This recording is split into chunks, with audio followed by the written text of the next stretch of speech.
Ahora sí, buenas tardes. Vamos a ver la última parte de fisiología antes de entrar en lo que es patología como tal. Vamos a ver qué hace el hierro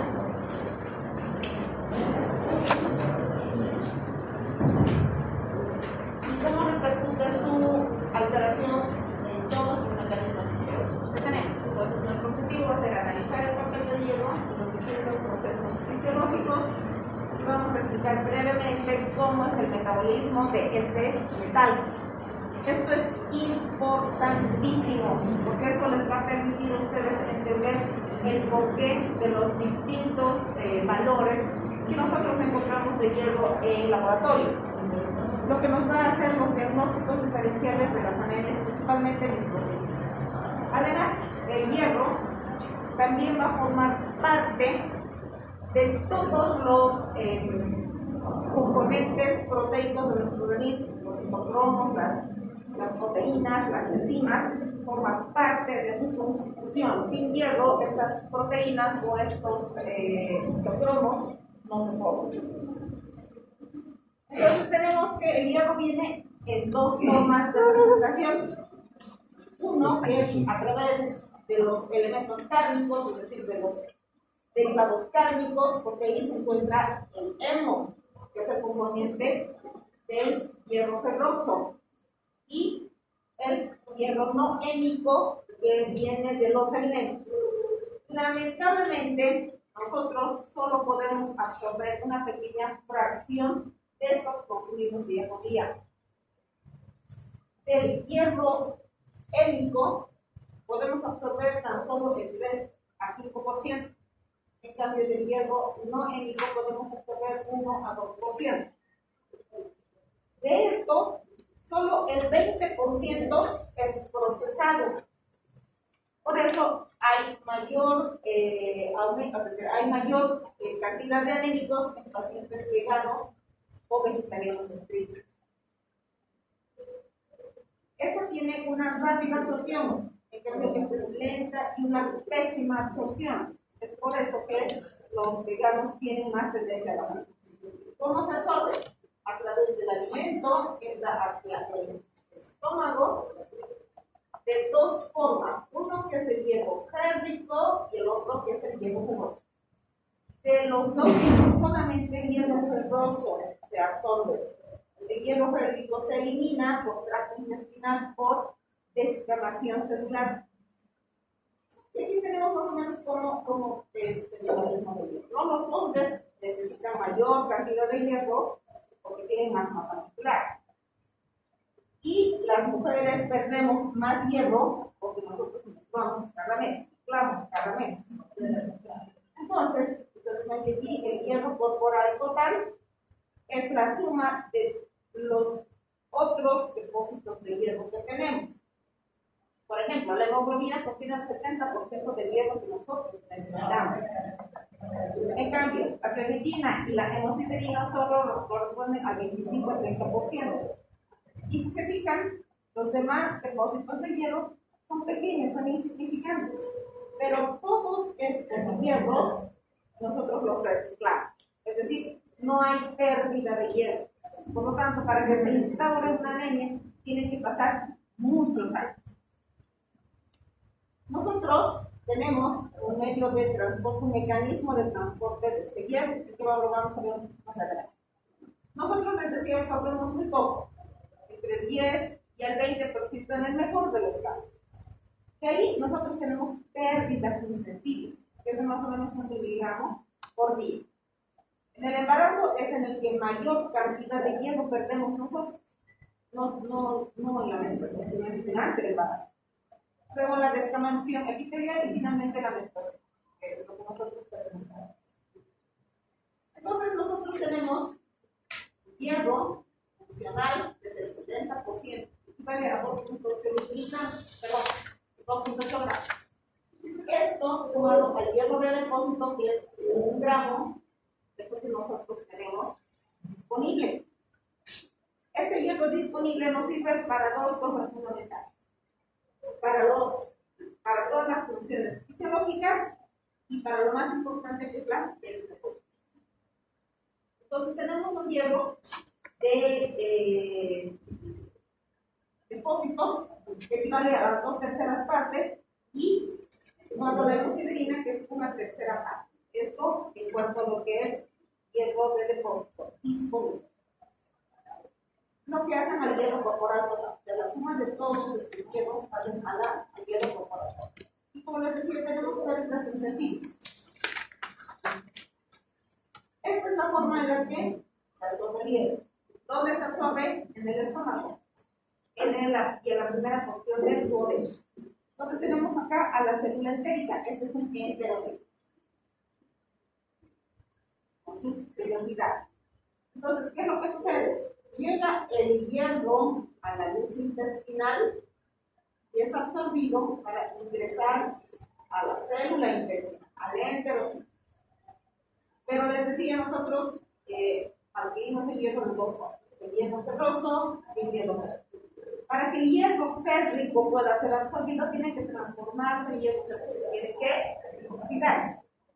Entonces hay una enzima que se llama DCIT1B, que es la que va a permitir que pierda una valencia del hierro y pueda convertirse en hierro feroz. Y esta va a entrar a través de otro receptor de superficie, que es el que le va a permitir la entrada hacia la célula entérica. Y va a estar dentro de la célula entérica hierro feroz. Este hierro ferroso, una pequeña porción va a ir a almacenamiento, a depósito.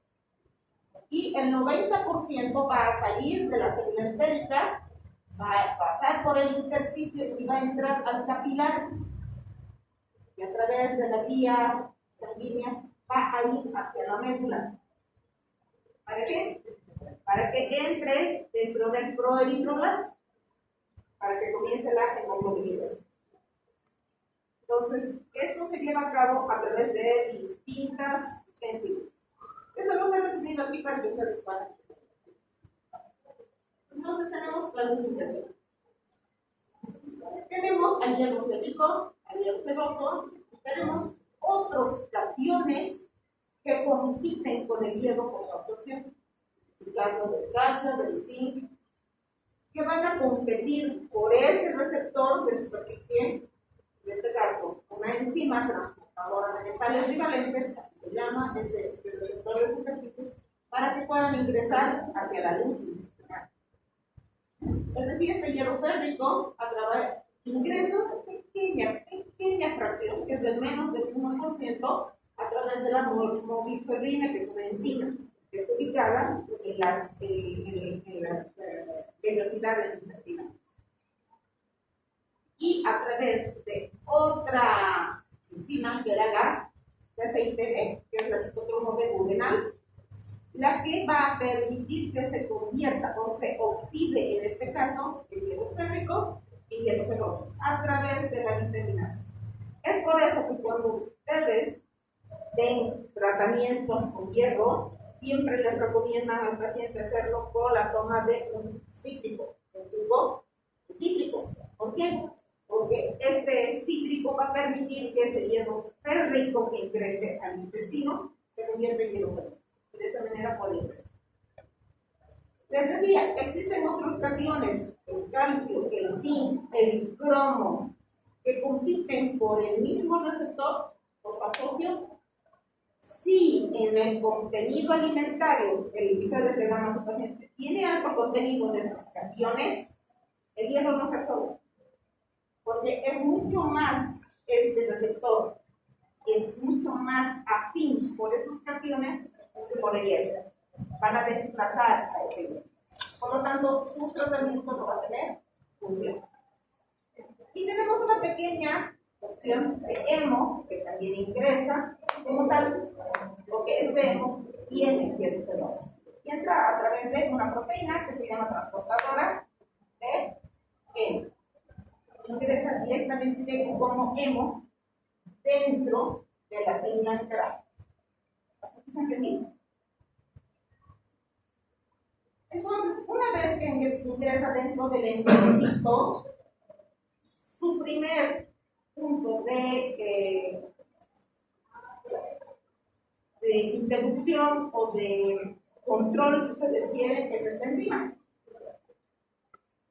que está regida por un gen, que es el gen de la hemocromatosis. Todos tenemos el gen de la hemocromatosis. Si este gen está funcionante, en condiciones normales, sin alteraciones, el paso es libre. Pero si hay una alteración en ese gen, este gen hace que se absorba gran cantidad de hierro que se concentre en la célula. Una de las causas, más de una de las consecuencias de esto, es el aumento de la concentración de hierro y una falta de la metabolización del hierro. Eso condiciona la aparición de hemocromatosis hereditaria. Entonces, este gen va a ser el que va a regular el ingreso del hierro hacia la célula entera, como hierro fenoso. Es decir, una parte, pequeño porcentaje, se va a unir a una apocrifina, enzima, y va a ir hacia hígado para depositar, como ferritina. Y la mayor parte va a pasar hacia el intersticio a través de otra enzima, de otro receptor de superficie que se llama ferroportina. Y esta ferroportina es la más importante de todas las enzimas, porque esta ferroportina se bloquea en un proceso inflamatorio. Y al bloquearse en un proceso inflamatorio no hay absorción de hierro. Por lo tanto, el hierro queda en la célula entérica. Y cuando uno come, todo se va por descamación. Luego les decía que este hierro férrico también puede entrar en una pequeña proporción a través de la monoferrina y entra como hierro férrico. A través de la paraferrina se convierte en hierro férrico. Y el hemo, igual, entra como hemo y a través de la hemoxigenasa se convierte en hierro férrico. Entonces, ustedes se dan cuenta que el único hierro disponible para el organismo es el hierro fenoso. Hasta aquí, todo está claro.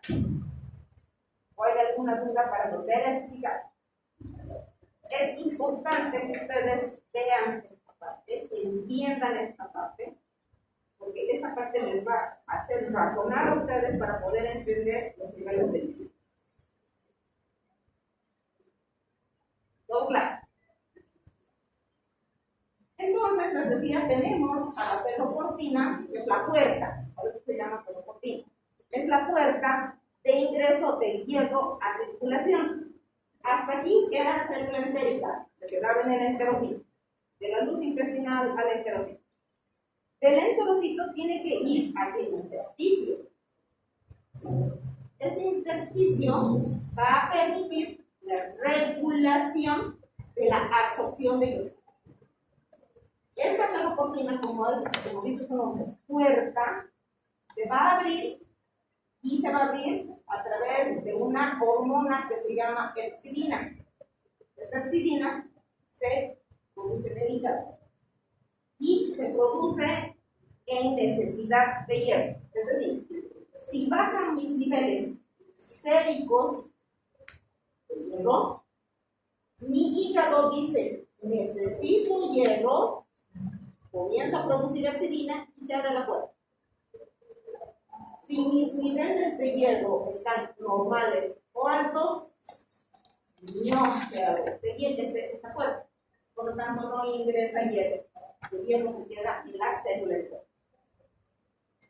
Una vez ingresado el hierro ferroso a través de la ejestina, otro receptor de superficie recién va a ingresar al capilar. Esta ejestina también es dependiente de la concentración de hepcidina.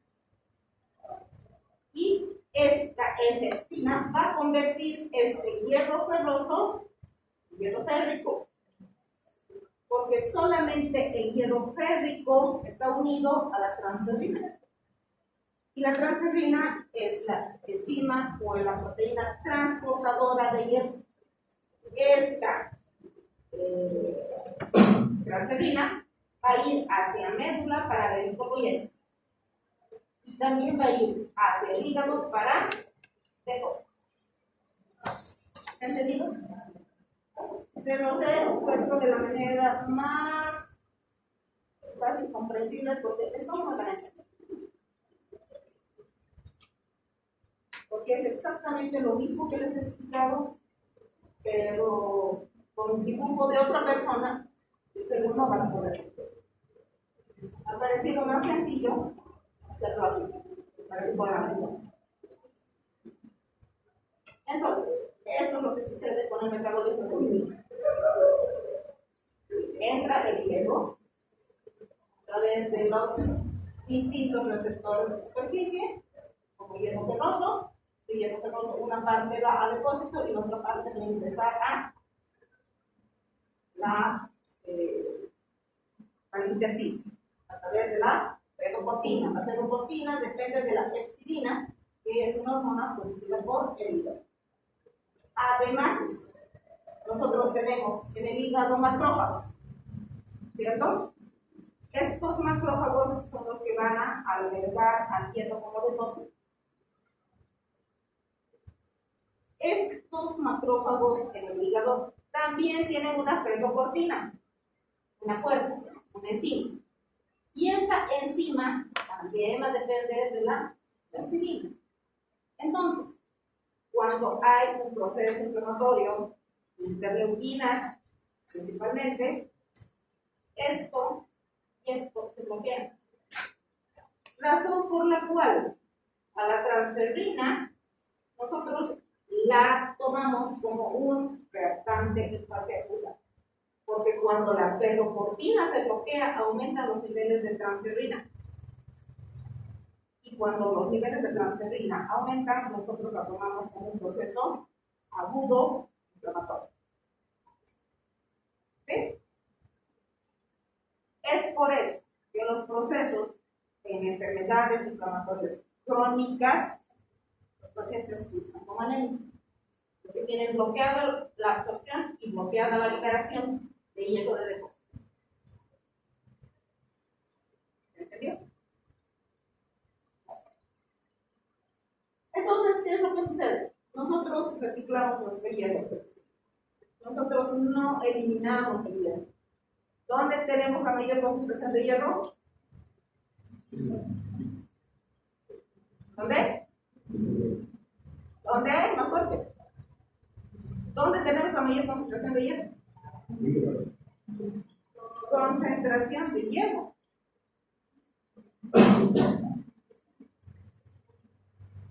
¿Dónde concentramos nosotros hierro? No el depósito. El depósito es otra cosa. Hemos visto que el depósito es una pequeña fracción. Es entre el 20 y el 30% nada más. ¿Dónde está nuestro hierro? En los eritrocitos. Por lo tanto, cuando hay fragmentación de eritrocitos, destrucción de eritrocitos, el eritrocito se divide en hemoglobina y hemo. Y el hemo se descompone en hierro ferroso y biliverdina. ¿Están repasando? No están repasando. Tienen que comenzar a leer. No les va a alcanzar el tiempo para terminar de leer. Entonces, cuando mis eritrocitos se rompen en el macrófago del hígado, del vaso, se recicla ese hierro que está dentro del eritrocito. Y ese hierro se reutiliza, porque ese hierro no va al tracto intestinal, va directamente por vía sanguínea hasta la médula para ser reciclado. Y la biliverdina, y ya saben qué es lo que sucede, ¿no? Se convierte en bilirrubina y ese es eliminado por vía intestinal y por vía sanguínea. Entonces, tenemos al enterocito, hierro ferroso, ferroportina, DPIC, este hierro ferroso, una parte se va al depósito y la otra parte ingresa al intersticio a través de la epsilina, perdón, al intersticio a través de la epsilina, y esta se une a la transferrina para irse. Este es el macrófago. Y aquí está la otra, perdón. Entonces, ambas ferroproteínas se bloquean. Aquí está. Cuando se rompen los eritrocitos, nuevamente ese hierro va a su formación, al electropolisis.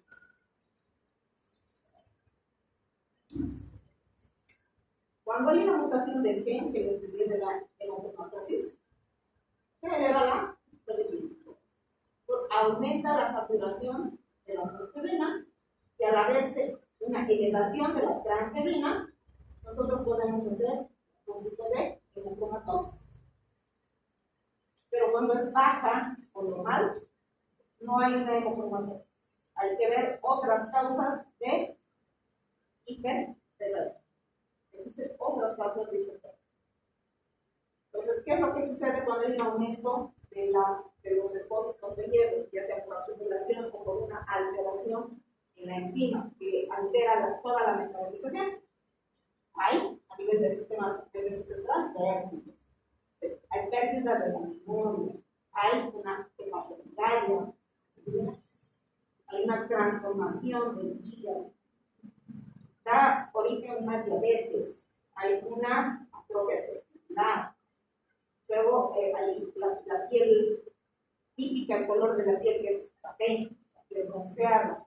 Hay una degeneración del corazón, hay aparición de arritmias principalmente. Entonces, el hierro, el metabolismo del hierro es importante porque tiene consecuencias déficit como exceso. Y como ustedes han visto, es solo una pequeña parte la absorbida. La mayor parte de nuestro hierro es exquisito. Entonces, el hierro forma parte de los alimentos en la fuente primaria y natural de esta mineral. Y las formas en las que se encuentran es un factor determinante en el metabolismo de este mineral. Férrico no funciona. Tiene que oxidarse y convertirse en ferroso. Hemos analizado los aspectos químicos y nutricionales tratando de entender cuál es el mejor, con el fin de comprender la importancia que tiene este mineral en la salud de los seres. Hasta aquí, preguntas. ¿Se ha entendido lo que es metabolismo y catabolismo del hierro? Vamos a entrar en lo que es patología. Porque hasta aquí ha sido fisiológico.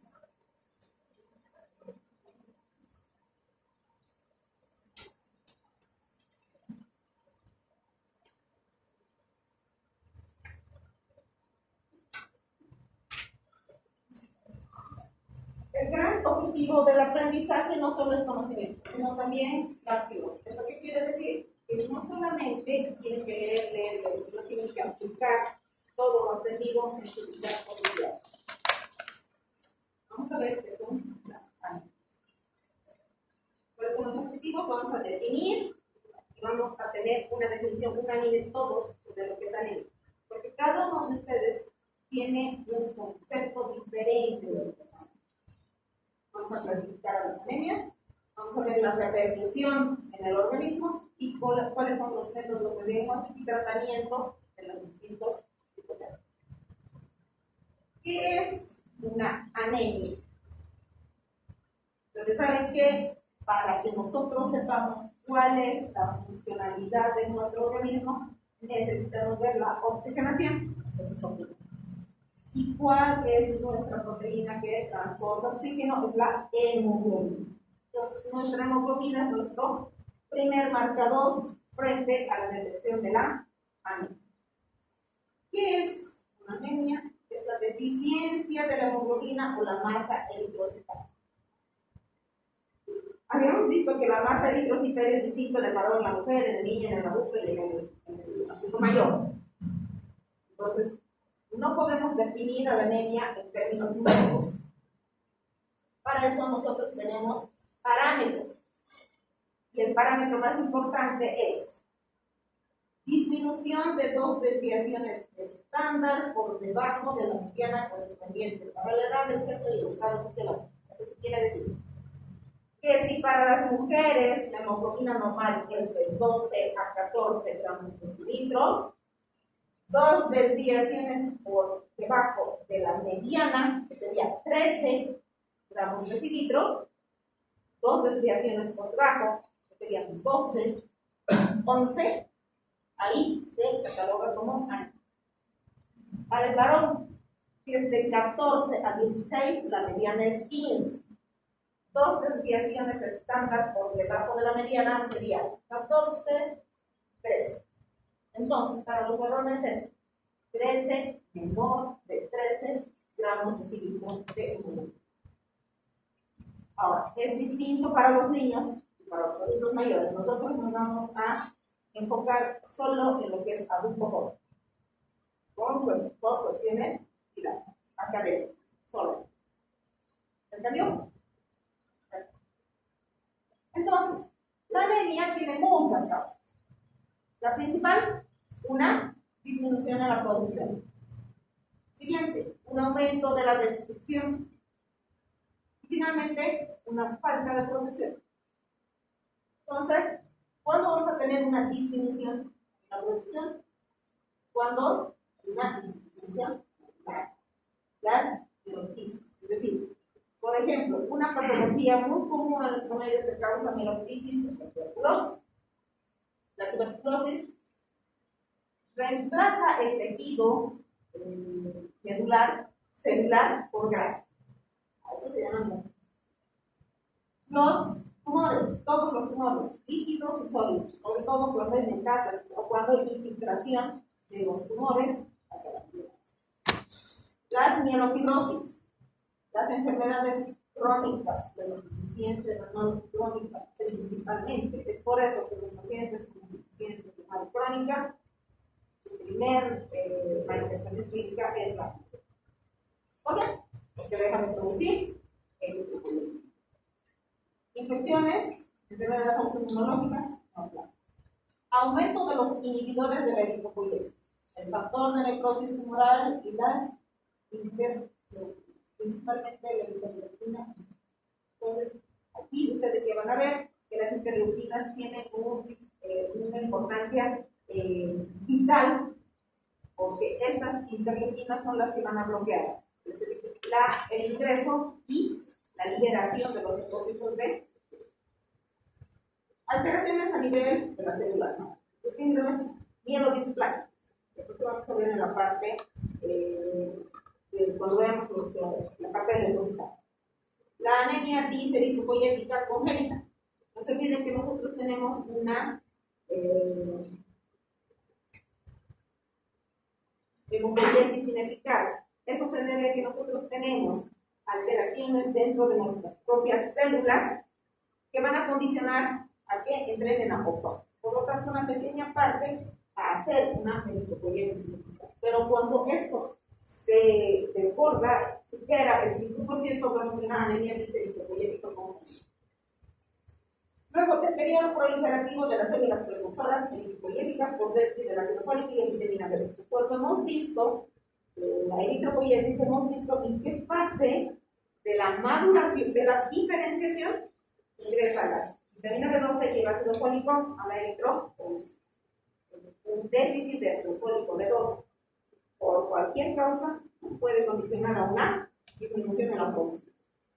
Y finalmente, un deterioro en la diferenciación de las células precursoras, déficit de hierro, lo más importante, en la anemia fetotánica.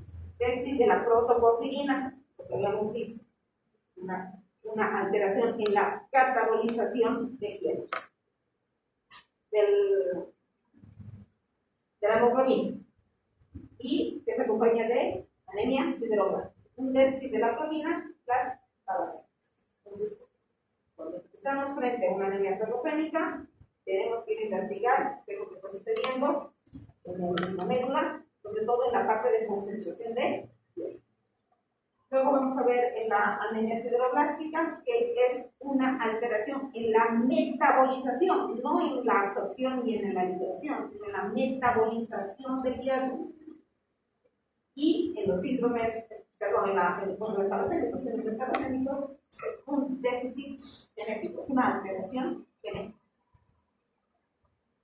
Luego tenemos una pérdida de linfocitos, hemorragias principalmente cuando estamos frente a las hemorragias por contusos, politraumatizados o cuando tenemos hemorragias gastrointestinales o meningococales. Neoplasias también. Y bueno, esto con relación a las hemorragias crónicas, ¿no? Y en las agudas tenemos a los traumas, a los partos, donaciones frecuentes, las hemorragias, neoplasias, etc. Y un aumento en la destrucción, que son las hemólisis. Ya les había hablado esto, que donde vamos a ver con mayor frecuencia es en las transfusiones sanguíneas y en la eritroblastosis fetal, en la que hay un rechazo del PDH madre. Y en una patología que es poco frecuente, que son las esplenomegalas. Se pueden deberse también a enfermedades autoinmunes. Entonces, vamos a clasificar a las anemias en absolutas y relativas. ¿Qué son las anemias relativas? Son las pseudoanemias. Esto se debe a que puede haber una disminución del plasma. Por lo tanto, la concentración de glóbulos rojos cambia. Cuando se rehidrata al paciente, los valores vuelven a lo normal. Entonces, hay una pseudoalteración. ¿De lo que es una anemia absoluta? La anemia absoluta es la pérdida de la masa linfocitaria real, que no tiene una compensación fisiológica. Entonces, ¿qué es la anemia relativa? Es la alteración en la regulación del volumen plasmático por hemodifusión. Por lo tanto, hay un aumento de una alteración en la concentración de la masa linfocitaria. No es una enfermedad, en este caso, es fisiológica. Una vez que se reponen los volúmenes o se estabilizan los volúmenes, todo vuelve a la normalidad. ¿Cuándo vamos a encontrar una pseudoanemia? En el embarazo, al inicio del embarazo. Porque en el embarazo del segundo o tercer trimestre ya hay una anemia real. En la desnutrición, la hidratación, hipoalbuminemia, alcoholismo, insuficiencia cardíaca, insuficiencia renal y la macroglobulinemia. Vamos a ver mucho en ancianos en la primera infancia. ¿Por qué? Porque los niños no comen nada. Los ancianos dejan de comer.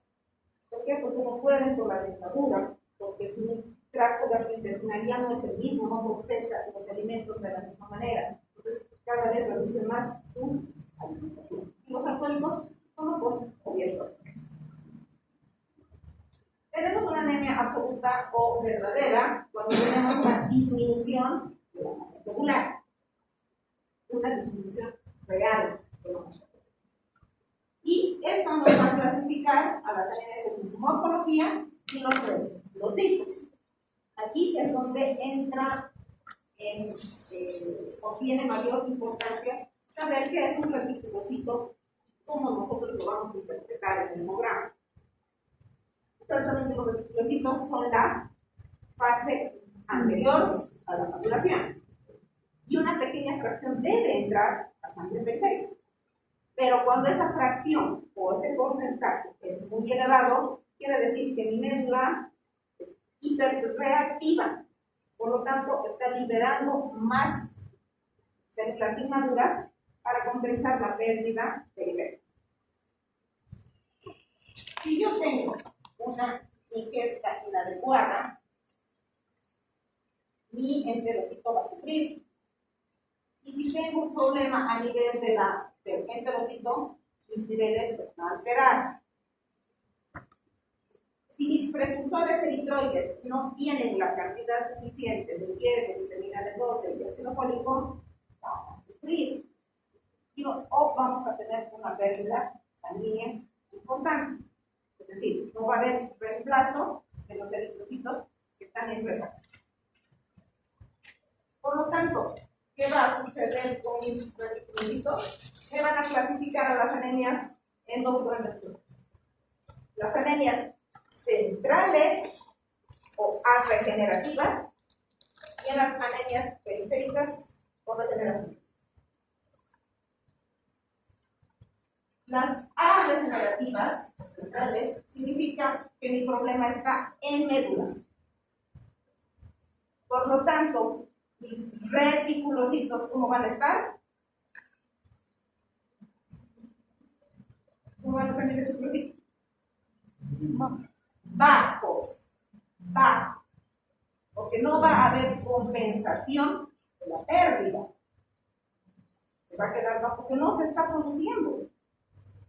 En cambio, en mis anemias regenerativas o periféricas, que es por destrucción, mis reticulocitos van a estar altos, porque mi médula va a estar hiperreactiva, tratando de compensar esa pérdida. Entonces, cuando yo tengo una anemia regenerativa, yo tengo un déficit de los nutrientes, pierdo de 12 y es cuando hay una falla medular, aplasia o infiltración, o cuando es una secundaria a un proceso crónico. ¿Cuáles son los procesos crónicos? ¿Cómo repercute el proceso crónico? Unas interleuquinas que le van a bloquear la absorción y la liberación, principalmente de hierro. En cambio, mis anemias regenerativas, que son periféricas, van a ser por destrucción, hemólisis o por pérdida sangrado, principalmente. Las hemólisis pueden ser intracorpusculares, es decir, dentro de mi vaso, dentro de mi vaso, o extracorpusculares, que son fuera de mis vasos sanguíneos. Fuera de mis vasos porque se va a generar anticuerpos a través de antígenos, a través de los anticuerpos. En cambio, las que se van a formar dentro de mis vasos van a ser por ruptura de la membrana de los eritrocitos. Ahí estábamos hablando de la anemia drepanocítica. No se olviden que altera la membrana y el eritrocito se extrae. O cuando hay alteraciones en las enzimas estructurales del eritrocito, y vamos a ver el déficit de la glucosa citrofosfatidiotenasa, principalmente, es una de las patologías de la hemopatía.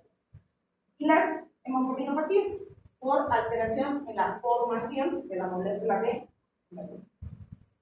Y las extracorpusculares, que es por la formación de anticuerpos, por incompatibilidad RH puede ser, o por incompatibilidad grupo A, B, O. O a través de las no inmunes, puede ser, por ejemplo, inducida por fármacos, que es lo más frecuente. Entonces, aquí tiene vital importancia mis retículos. Entonces, al ser células inmaduras, precursoras de los eritrocitos, tienen todavía en su contenido citoplasmático algunas organelas. Eso permite en la tinción distinguirlas de los eritrocitos maduros. Por lo tanto, mis reticulocitos me van a determinar o me van a apellidar a mi anemia. ¿Central o periférica? El valor normal es de 2 a 5.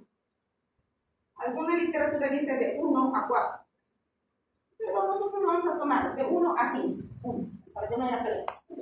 Nos van a clasificar tipos específicos de anemia.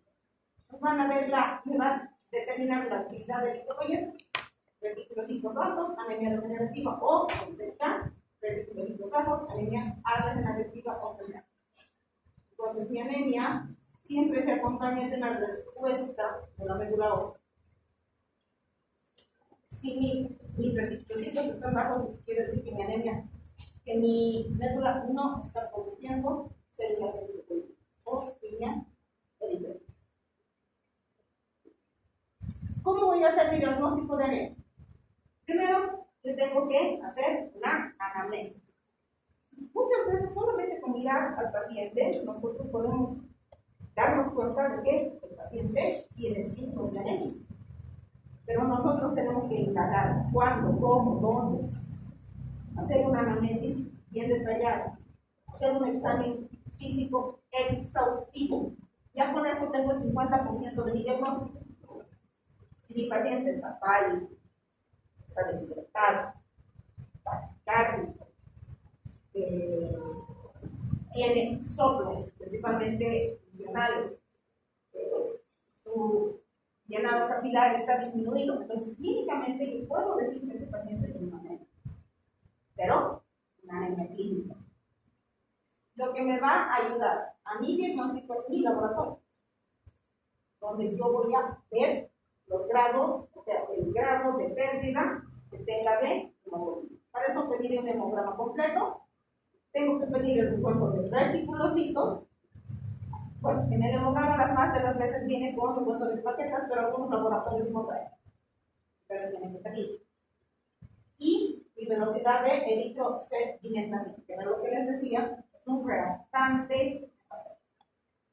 Y mi función renal. ¿Por qué? Porque tengo que ver si mis riñones están produciendo adecuadamente el hemoglobina. Y los laboratorios complementarios van a ser el perfil de hierro, donde voy a ver ferritina, transferrina, saturación y hidróxido. Además, puedo pedir, si estoy frente a la sospecha de que mi paciente está cursando con una enfermedad crónica, y oxidina. Esto es generalmente optativo, cuando yo estoy sospechando o cuando no puedo encontrar una causa absoluta de anemia. Y tengo que pedir mi perfil tiroideo. ¿Por qué? Porque mi glándula tiroides maneja el metabolismo de todo el organismo. Y cuando hay una disminución en la producción de las hormonas tiroideas, hay una repercusión sistémica, es anemia. Y la misma anemia puede condicionar a la aparición de un hipotiroidismo. Entonces, es un círculo. Tengo que pedir perfil tiroideo. Tengo que pedir mi LDH. Mi LDH, o lactato deshidrogenasa, es una enzima que todos los tenemos en todas las células, que tenemos niveles estándar que debemos manejar con niveles normales. Un aumento de mi LDH significa destrucción celular, lo que me va a apoyar a mí en mi diagnóstico de una hemoglobina. Y finalmente la actoglobina sérica, que es, como les decía antes, un laboratorio optativo. Los más de los laboratorios no hacen. Es una prueba de alta especialidad cuando yo tengo una discrepancia en mis laboratorios. Pero me ayuda a mi diagnóstico. Entonces, ¿cuáles son los síntomas que yo voy a encontrar en el paciente anémico? Empezaremos por el sistema nervioso central. Vamos a ver una fatiga, mareos, cansancio, hipotimia, dolor de cabeza principalmente. En la piel vamos a tener palidez, libertad, algún tinte amarillento, o no es ictericia, salvo que su paciente esté hemoglobinando, ahí sí va a tener ictericia. Luego vamos a ver a nivel del sistema respiratorio, la dificultad respiratoria, disnea, a nivel del corazón, palpitaciones, vamos a tener los famosos soplos funcionales, dolor, angina. A nivel de vaso, vamos a tener la megalia, vamos a tener debilidad a nivel muscular y cambios en la coloración de las heces a nivel del tapón o del paciente. Entonces, esto es lo que yo tengo que analizar para hacer mi diagnóstico de anemia.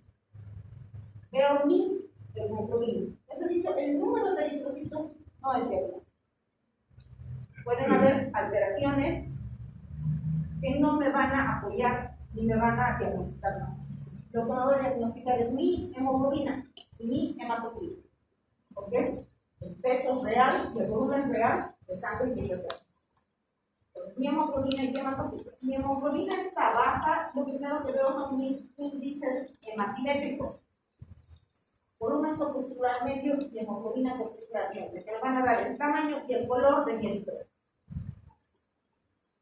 Y si encuentran los bioquímicos alguna alteración morfológica de los eritrocitos o de los trombocitos, lo van a poner en observación. Eso es lo que yo tengo que analizar para hacer mi diagnóstico de anemia. Poder clasificar a mis anémicas. Entonces, vamos a analizar un poquito los laboratorios. Una molécula de hemoglobina porta 4 de hierro, 2 son 4 de oxígeno. Para las mujeres de 12 a 14, para los varones de 14 a 16. Tenemos, les había dicho, distintos valores de hemoglobina dependiendo de dónde vive, si es una mujer, si es, tiene alguna enfermedad de base. Entonces, esto es simplemente para mostrarles las diferentes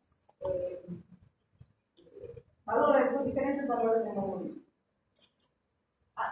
Dónde vive el paciente, a qué altura, entonces las hemoglobinas están. Para nosotros, por cuestiones didácticas, nos vamos a limitar a esto. Entonces, mi hematocrito es mi porción sólida. Porción sólida. Peso. Y corresponde al 45% la hemoglobina me hace diagnóstico de anemias y neoplasias. Si mi anemia es importante y encima están bajos mis glóbulos y bajos mis plaquetas, vamos a pensar en una neoplasia. Y mi hematocrito me hace diagnóstico de policitemia o poliuria secundaria, que puede ser por un tumor renal o por una enfermedad renal o por una enfermedad pulmonar. Entonces, vamos a ver los índices hemogénicos y hemoglobina. La hemoglobina corpuscular media es el volumen. De 80 a 100 centilitros es un normocito. Por debajo, microcito, por encima, macrocito. Mi hemoglobina corpuscular media es el color. Va de 26 a 32 picogramos. 15, 9. Eso les he dicho, tienen que ver ustedes los valores de referencia. Si está por debajo de 26, es un microcito. Si es un hipocrómico y si está por encima de 100, de 32, es un hipercrómico. Pero este término está en debate hoy en día en la sociedad de hematología, porque no hay hipercromía. Porque hay otro término que nosotros utilizamos, que es la hipercromasia, que es una alteración en la formación del eritrocito. Eso lo vamos a ver más adelante. Luego, les decía, tenemos nosotros el ancho de distribución eritrocitaria. Esto se correlaciona con los distintos tamaños de eritrocitos, porque tenemos en sangre periférica reticulocitos, eritrocitos, entonces tienen distintos tamaños. Pero es más o menos parejo. Y nosotros tenemos un porcentaje de esa diferenciación, que va más o menos entre el 10 y el 14%. Hasta 15%, digamos. Si nosotros superamos el 15% de este ancho de distribución eritrocitaria, quiere decir que hay más diferencia entre los distintos tamaños eritrocitarios. Estamos frente a una anisocitosis. Y las anisocitosis generalmente se correlacionan con el volumen corpuscular medio del eritrocito. ¿Qué me diagnostica la anisocitosis? Diagnostica la causa de la anemia. Por ejemplo, tenemos a las anemias macrocíticas por déficit de folatos, a las microcíticas por déficit de hierro. Y cuando tengo una ancha de distribución eritrocitaria alta, con un volumen corpuscular medio, estoy frente a una anemia hemorrágica. Es por eso que mi ancho de distribución eritrocitaria es importante. Y esto me da una luz o me orienta sobre mis reticulocitos. Si tengo un ancho de distribución eritrocitaria amplio, ¿qué quiere decir? Que tengo más reticulocitos en sangre periférica. Por lo tanto, mi anemia es de origen periférico. ¿Se entendió? Estoy viendo unas caras de interrogantes. ¿Han entendido esto?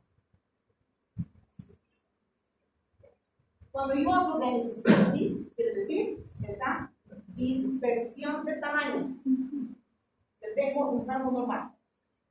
Y cuando está aumentado, quiere decir que hay más reticulocitos en el centro periférico. Si tengo más reticulocitos en mi centro periférico, quiere decir que mi anemia es de origen periférico. ¿Por qué? Porque mi médula está creando más células inmaduras y las está botando a sangre periférica. Por lo tanto, mi anemia es de origen periférico. Mi ancha de distribución eritrocitaria significa eritrocitos más abundantes, reticulocitos más abundantes. Entonces aquí está la linfocitosis, lo que les decía, es esa discrepancia. Estas son las formas de presentación de las anisocitosis. Tenemos el tipo normal, que es con un volumen corpuscular medio, normal. Pero cuando mi volumen corpuscular medio está aumentado y mi ancha de distribución eritrocitaria es normal, tengo una hiperreactividad medular. Pero cuando es un problema netamente periférico, tanto mi volumen corpuscular medio está disminuido y mi ancha de distribución eritrocitaria está. ¿Por qué? Porque está agotando mi médula mucha cantidad de células inmaduras a sangre periférica. ¿Cómo yo voy a clasificar a las anemias? Las voy a clasificar en tres grandes grupos. A las normocíticas, a las microcíticas y a las macrocíticas. Punto, no hay más. Todas las anemias están clasificadas en esos tres grupos. ¿Y cómo las clasifico? Por mi volumen corpuscular medio. ¿Por qué? Porque yo estoy leyendo un laboratorio. Porque ustedes la tienen que clasificar de acuerdo al laboratorio que tienen en la mano. Hay muchas maneras de clasificar a las anemias, pero la que nos interesa a nosotros aprender es la que nosotros estamos viendo en un laboratorio. Entonces, tengo una normocitosis, una microcitosis y una macrocitosis. Y estas son las patologías que cursan o que se clasifican en estos tres grupos de anemias.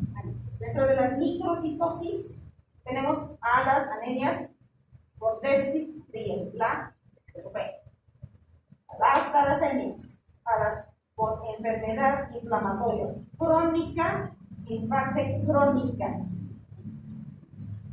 a la anemia sideroblástica y a la intoxicación por plomo.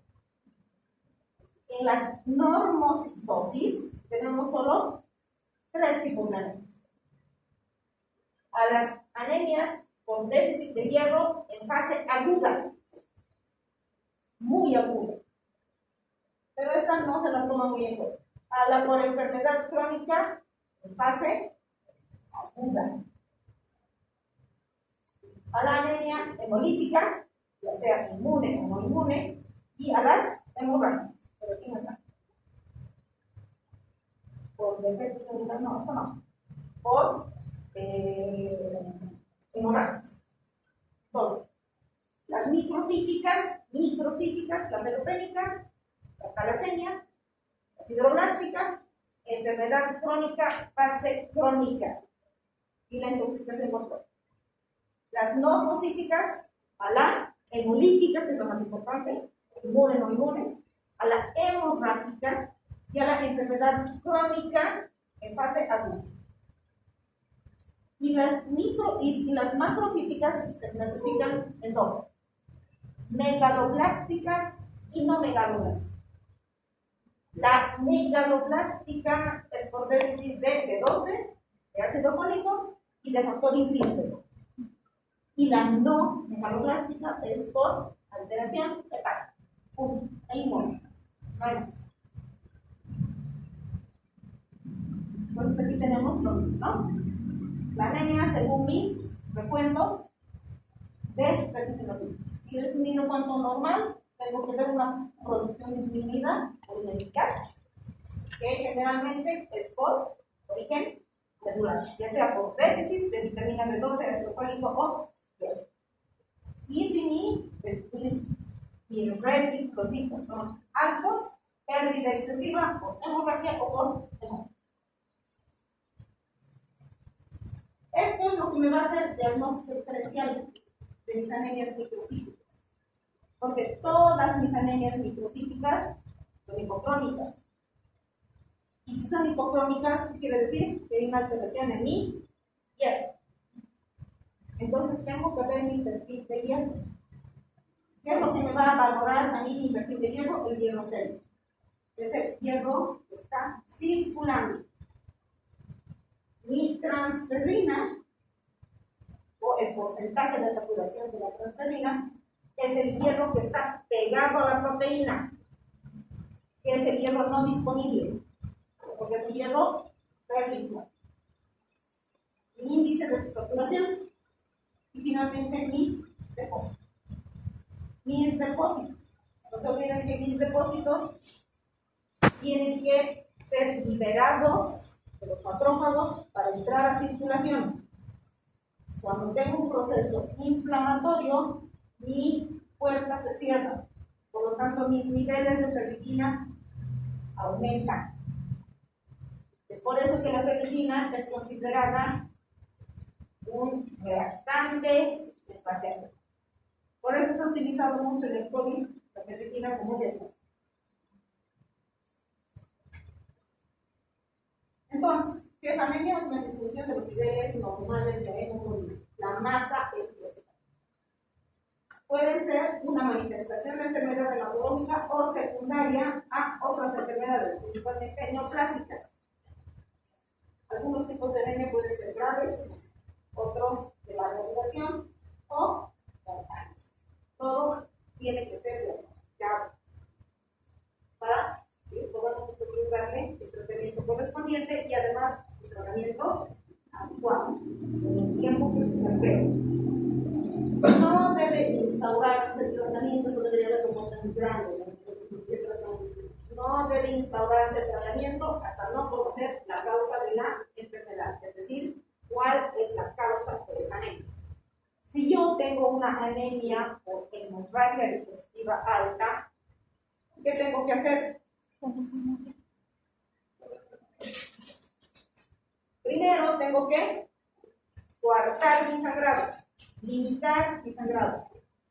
Luego tengo que buscar la causa de mi sangrado. Si es una úlcera, pues trataré mi úlcera. Si es la ruptura de una vena variciosa, en el caso de los alcohólicos, pues embolizaré ese vaso. Y si tengo una anemia normocítica, normocrónica o hemorragia aguda, y mi paciente tiene una hemoglobina baja y está clínicamente comprometido, transfundiré. ¿Para qué le voy a dar hierro? ¿Para qué le voy a dar eritropoyetina? Si por el contrario tengo un paciente que es vegano, de larga data, está todo desnutrido, enflaquecido, veo mis niveles de hierro de depósito bajos, mis niveles de hierro circulante bajos, ¿qué le voy a dar? Hierro. ¿Para qué lo voy a transfundir? Si tiene largo tiempo de llevar esa patología.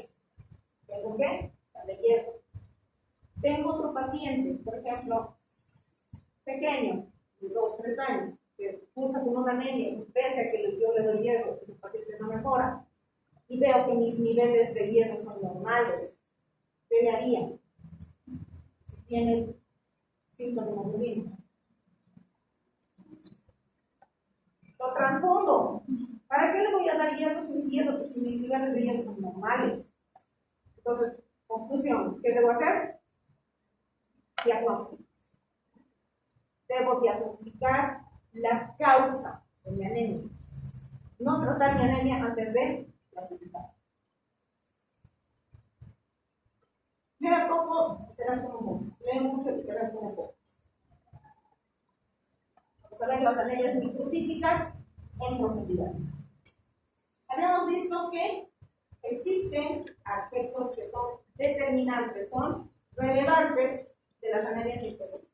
Vamos a ver las causas más comunes, diagnósticos diferenciales y así instaurar tratamiento para cada tipo de. Entonces aquí tenemos una plaquita donde veo mis eritrocitos, están poquitos, tienen su zona central pálida, pero todos son casi del mismo tamaño.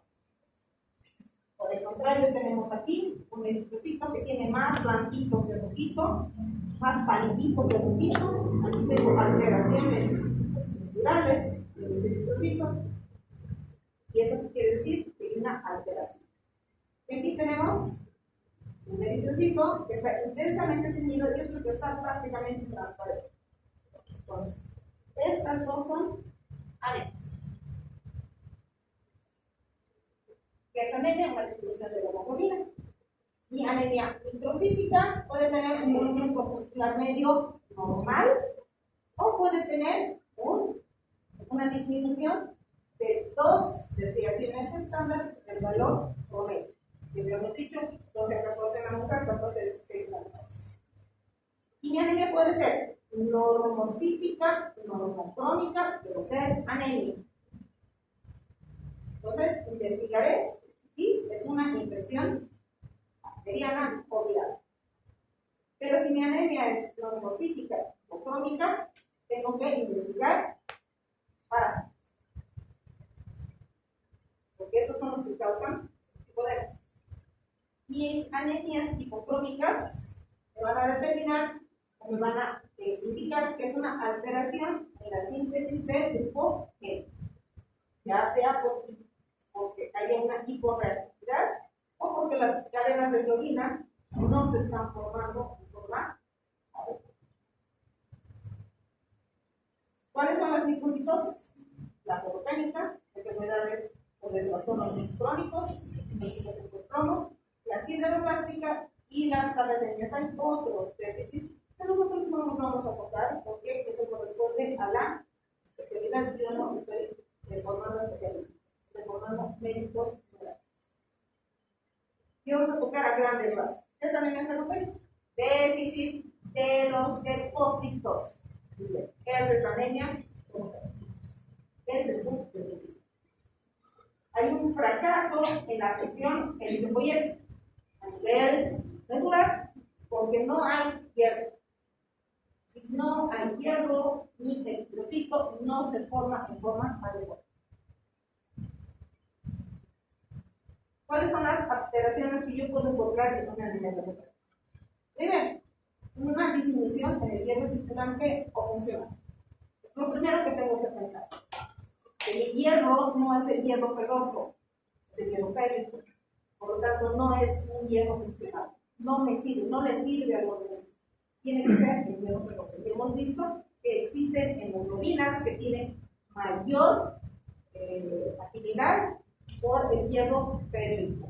Entonces, tengo que investigar y encontrar una disminución o una alteración en la absorción. Dieta, veganos, ancianos con problemas dentales, pobreza extrema, que no pueden recurrir a los alimentos carne.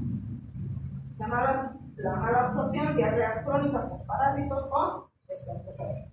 Hoy en día están de moda las enfermedades gastrointestinales, las intolerancias, entonces no me aparecen. Porque mi época no había eso. Aumento de las necesidades, embarazo, lactancia en niños, o pérdidas crónicas genitourinarias o gastrointestinales. Tengo que determinar en qué etapa de ferropenia está mi paciente, o con eso.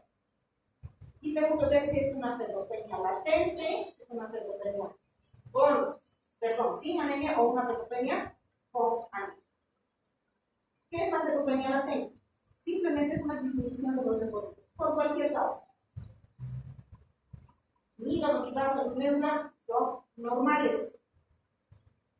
Y no hay alteración laboratoria. Es decir, mi paciente no tiene alteración laboratoria, tiene una hemoglobina normal. Pero, sin embargo, tiene condiciones para hacer en el futuro un anemia. Mi ferropenia sin anemia. Mi hierro circulante está bajo. Por lo tanto, no hay hierro que llegue hasta el hierro. A diferencia de la ferropenia latente, es el depósito que está bajo. Y además ya tengo alteraciones, pero no tengo clínica. El laboratorio muestra una comunicada, pero clínicamente mi paciente no tiene ninguna alteración. Y mi anemia ferropénica. ya tengo alteraciones hematológicas y obviamente la sintomatología propia de la patología. Entonces, hay, les he dicho, clínica que es general, fatiga, cansancio, mareos, hipotimia, hay el famoso soplo funcional, etc. Eso es general, aplica a todas las anemias, pero hay cuestiones que son específicas para cada tipo de anemia. En el caso de la anemia ferropénica, tenemos la alopecia, tenemos la pelitis, que es la observación de las fisuras labiales, la pica, que es comer, sobre todo en los niños, no es esto que ponen barro con tierra, la palofagia, la glossitis y la colonitis. Esto es típico de una anemia ferropénica. Si ustedes están pensando en una anemia ferropénica, alguno de estos tiene que tener situación. Entonces, es una clínica que apoya a su diagnóstico preciso. Entonces, aquí tenemos un corte de sangre normal, y aquí tenemos a una pueblo, mis eritrocitos son alivios, a diferencia de estos que son más poderosos. Entonces, aquí nuevamente voy a lo que tengo que ver para confirmar mi diagnóstico de anemia. Primero voy a mi volumen corpuscular, menos de 80. Luego tengo mi ancho de distribución eritrocitaria que tiene que estar elevado por encima del 15%. Mi ferritina disminuido, mi hierro célico disminuido, mi capacidad de fijación a la transferrina, y mi saturación disminuida. Eso es sangre periférica. Eso me denota mi laboratorio. Pero mi médula es otra historia. Mi médula tengo, por ejemplo, esto que es el receptor soluble a la transferrina. ¿Dónde se encuentra el receptor para la transferrina? ¿Dónde se encuentra el receptor para la transferrina?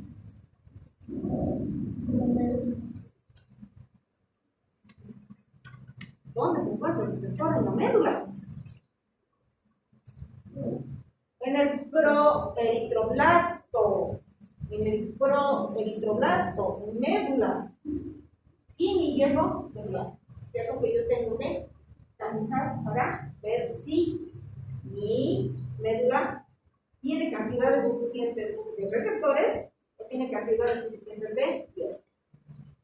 Porque si mi proeritroblasto no tiene receptores de superficie, no entra el hierro en mi célula. Entonces tengo que ver mi receptor.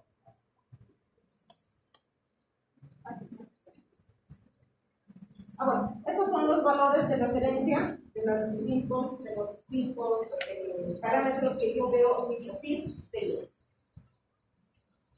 Si yo tengo una anemia ferropénica que no es de origen metabólico o déficit de hierro, tengo que buscar otra causa.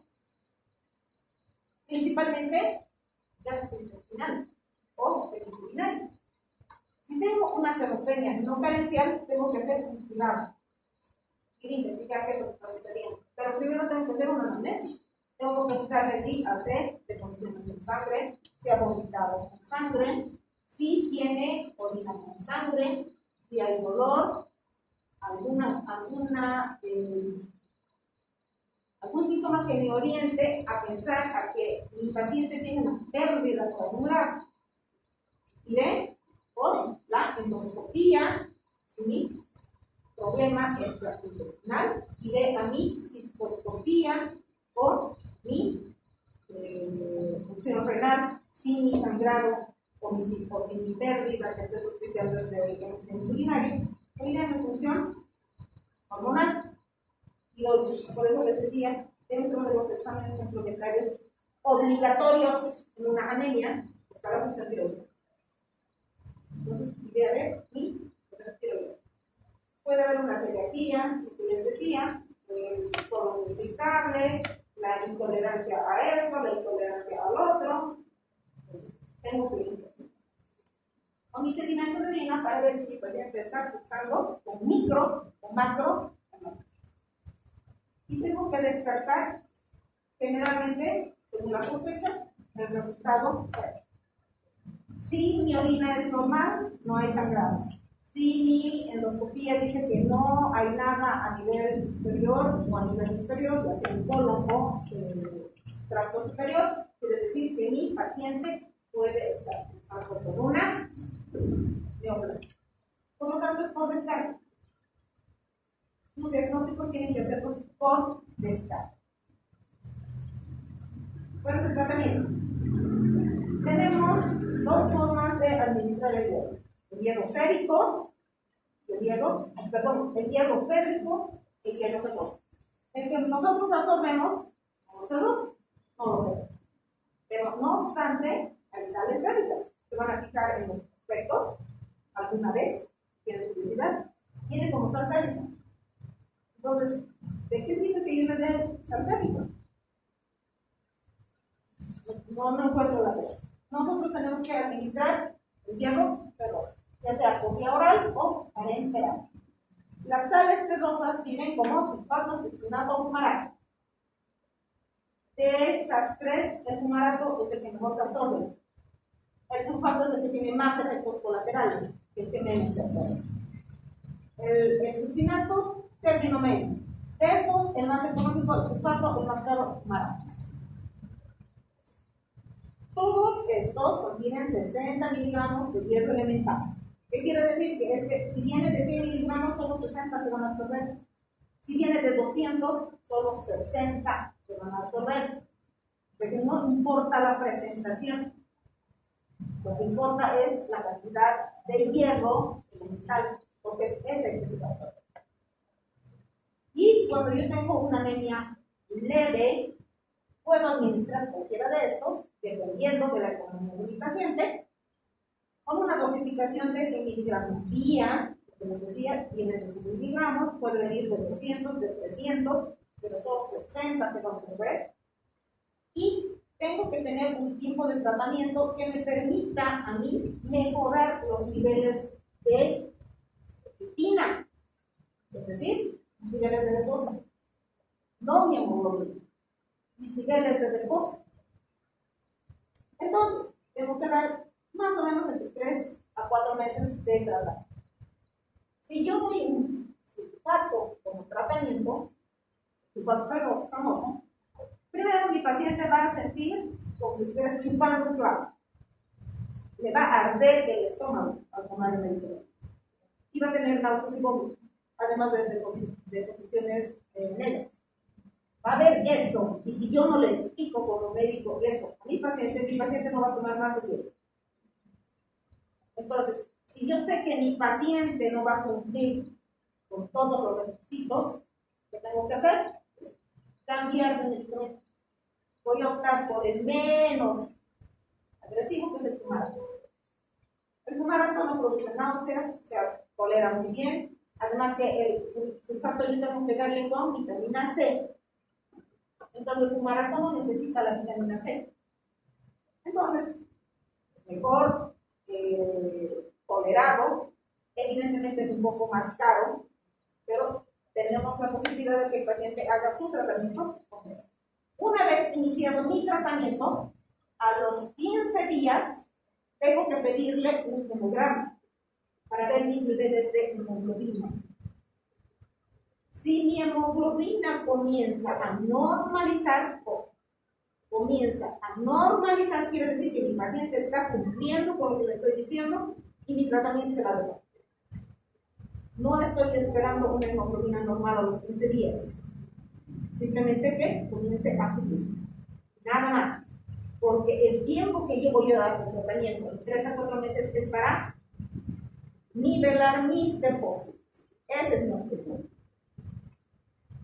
Tengo el hierro parenteral, el intramuscular, que viene como hierro dextrano, que no se utiliza, porque es terriblemente doloroso. De todas maneras, tiene 100 miligramos de hierro elemental, es mucho más que el parenteral del oral. Y se puede dar 3 veces por semana. O sea, no es todo por día, pero es muy doloroso. Generalmente produce hematomas e infecciones en el lugar donde se aplica. Ya está, ni es factible, ni es aceptable por el paciente. Y tengo el hierro viene en dos tipos: el sacarosa y el polimarposado. De estos dos, el polimarposado es el mejor hierro que existe. El hierro sacarosa tiene 100 miligramos de hierro elemental y se puede administrar de 1 a 2 ampollas o vienen gotitas que se pueden dar, preparar en el suero y se puede administrar 40 gotas por minuto. Se puede dar por goteo.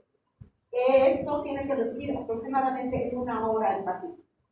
No produce náuseas, no produce los efectos colaterales que producen por el riego oral y es bastante bien tolerado y es más económico que el hierro polimarposado. El hierro polimarposado es más barato. ¿Por qué? Porque tiene 500 de hierro elemental y con 2 aplicaciones en intervalos de 7 a 10 días solucionan el problema. 2 ampollas, más que suficiente. Nivelo mis niveles de depósito, mis niveles séricos, mi transferrina y mi saturación. Pero este cuesta 1.500 euros. Tampoco. Si mi paciente tiene recursos, es el mejor. ¿Preguntas?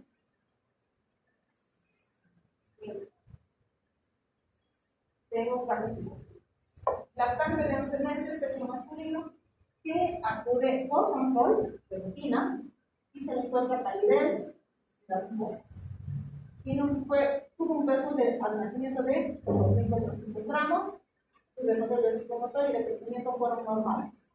Actualmente recibe pecho materno, alimenta libre y recibe 2 comidas diarias complementarias. No ha presentado patología relevante y ha presentado ningún proceso infeccioso en el último mes. El examen físico, palidez de mucosas y de piel, sin otras alteraciones. En el hemograma hemos encontrado un hematocrito de 32, una hemoglobina de 9.2, reticulocito 0.5, pero los bloques rojos de importancia, la hemoglobina corpuscular media de 28%, volumen corpuscular medio, hemoglobina corpuscular media del 10%. Ya me gustaron. Vamos a dejarlo aquí. Vamos a ver este caso clínico, la siguiente clase, que es para que ustedes lo analicen, razonen y piensen. Esto viene en lo que les he pasado. Lean y analicen. No quiero que resuelvan, quiero que analicen y piensen. Y ustedes me den opciones posibles para hacer los diagnósticos.